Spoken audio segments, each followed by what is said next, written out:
Andy, are you seeing the HIMARS?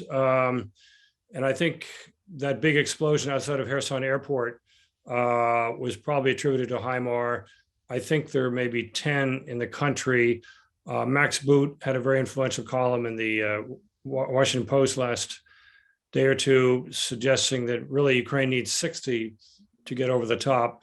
In many places where you served in Iraq and Afghanistan, there have been non-DoD contract employees who might be able to jumpstart the process. Obviously, the Ukrainians are perfectly smart enough to learn how to use a HIMAR, but it takes 6 months to do, 6 weeks. Are you seeing any sign that the U.S. will speed things up by sending in contractors who can do this kind of work?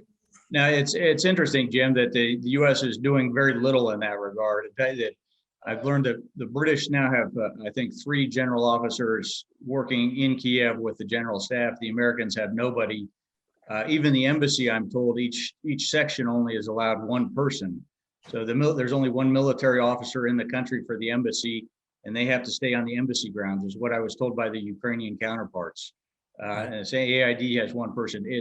It's interesting why the U.S. is doing so little, and there's speculation that perhaps they want to drag the war out. You see Biden blaming every problem in America on Russia, and it makes good copy, I guess, for him to have something to blame. But there's a lot of logistics problems on the U.S. side. I saw a chart just 2 days ago that showed of military aid committed. Britain had delivered almost 90%. Other countries were 90 to 100%. U.S. was at 40%.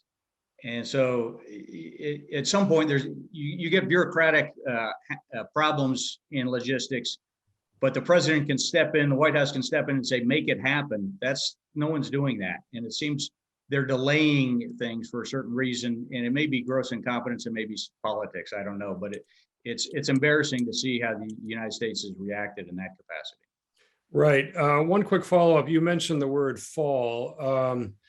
How does the weather impact offensive, counteroffensives? I mean, the ground does freeze around November, and it's easier to move around.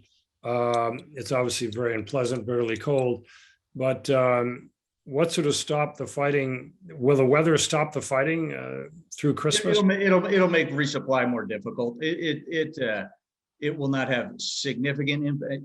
It won't have significant impact if you're not the guy on the ground. If you're the guy on the ground, it makes it a lot more miserable. But the fall moisture will make treaded vehicles more difficult to get over the fields.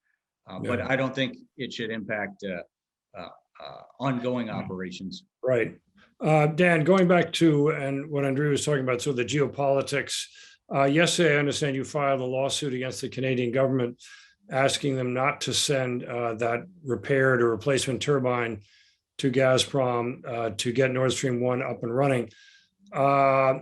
In terms of strategy, isn't that a mistake? Because we want at least the gas, the Germans get enough gas to get through the winter. Obviously, Putin is twisting the EU arms behind their back with high gas prices. And if Nord Stream 2 has an excuse not to pump, Germany and Europe is screwed, essentially. I don't know that that's entirely true. From everything that I understand is that there are alternatives, including through the Ukrainian gas pipeline, for which the Russians are paying, even though they're not using it, because they have a take or pay contract. There are other alternatives that can be used. I mean, the Germans need the gas now to fill their reservoirs. That's my understanding, and there are other ways of doing this. Look, I feel sorry for the German people. I mean, they are suffering from abject reality of failed German policy towards Russia over the past 10 years, both by Chancellor Schrader and Chancellor Merkel.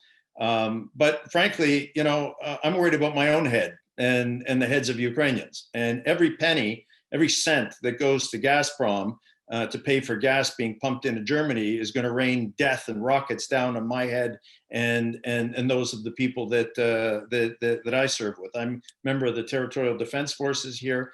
I'm working with Andy and the Ukraine Freedom Fund to try to get training for these guys who are going out without the proper training, and they need every advantage that they can. But that's one aspect. There's another, far, in my view, a much more important aspect, and it was really laid out very, very cogently by President Zelensky when he said that, look, all this means is that Putin is now going to double down and blackmail you even more. I mean, to say that, well, if we don't get this turbine back, we're not going to be able to pump gas is not entirely accurate, because there are like 6 or 7 turbines. And then he sees, oh, everybody's caved in. They're prepared to make exceptions to the sanctions. So what else do I do to get even more sanctions removed? How do I undermine the sanctions policy even more? It's a thin edge of the wedge, and I get the politics behind it from a Western, let's help each other type of thing. But I don't think that anybody's really looking at alternatives. They're looking at the easiest way.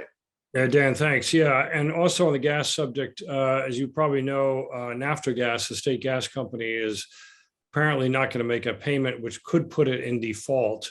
I mean, how do you see the fact that, there's $300 billion in Russian reserves frozen somewhere, and the Western world is letting Naftogaz default, which would imply having to renegotiate all the debt when we see the end of the tunnel here? Yeah, it's an abomination. Ukraine should not be made to pay for and have its credit rating eviscerated and to be suffering economically because it was invaded by Russia. I mean, I would have expected, there's a lot of creative people in Western capitals that can figure out things like gas logistics. They can figure out issues like Ukraine needs $5 to $7 billion a month, euros a month to meet its payments. Germany bailed out Greece at 200 billion euros, which represented 2% of the European economy during the Greek crisis. So, I mean, when there's a will, there's a way. And as you said, there is 300 million sitting in the kitty. I mean, if Gazprom forces a default of Ukrainian sovereign rating, because they do these things on a consolidated basis, I think it's an abomination. Yeah, and I would expect a much more leadership, both from the EU on as well as Canada and the United States on this issue. Yeah, great, Andrii. You've been quoted a fair amount in the British press.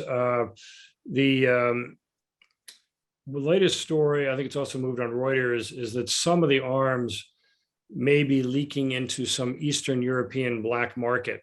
Having lived in Ukraine for 6 years, I'm a little hazy if there really is an Eastern European arms black market. But have you looked at this story? Do you think it's that credible? Is this part of the fracturing of support, undermining of support in the West that we may be seeing?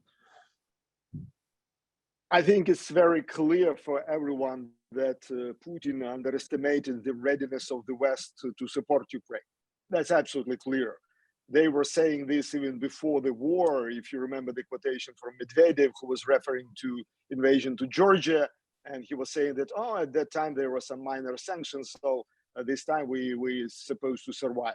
So meaning that all this strong help to Ukraine, and especially military help of Ukraine, is very, very much unexpected for Kremlin, and definitely it creates a lot of problem for them. I don't want to comment, the details of internal policy in Washington. I agree with Andy a lot, but we know that without American and Western supplies, we would lose this war already. But for the moment, we're winning, and I am saying that we're winning the second war, because the original war, which was prepared by Putin and which was started in February 24th, which was planned for 10 days or 15 days, that war was already lost by Kremlin in full. So this war, which we have now, it's a kind of another war with another tactics, with another strategy, and so on and so forth. But Western military supply is critical for us and is very dangerous for Putin. That's why I'm sure that Kremlin invest all their resources which they have in the West. And these resources are huge because during decades, they were paying money to journalists, to political parties, to public activists, to everyone around. And what they do now, they want to create rumors which may damage this partnership with this anti-Putin coalition. Based on my knowledge, I don't know any information which may confirm any problems with military supplies, especially if we are talking about weapons. Yes, some kind of humanitarian aid was not distributed properly because, sorry, Ukraine is a big country. It's a huge mess in local management and so on and so forth. But as a first deputy head of law enforcement committee of the parliament, I have zero confirmed information on any leakage of Western military assistance. So I want everyone in the West clearly understand that we are doing our best to control everything what we receive. And I think everyone understands that Putin and the FSB is really doing their best to create more chaos as possible in the West.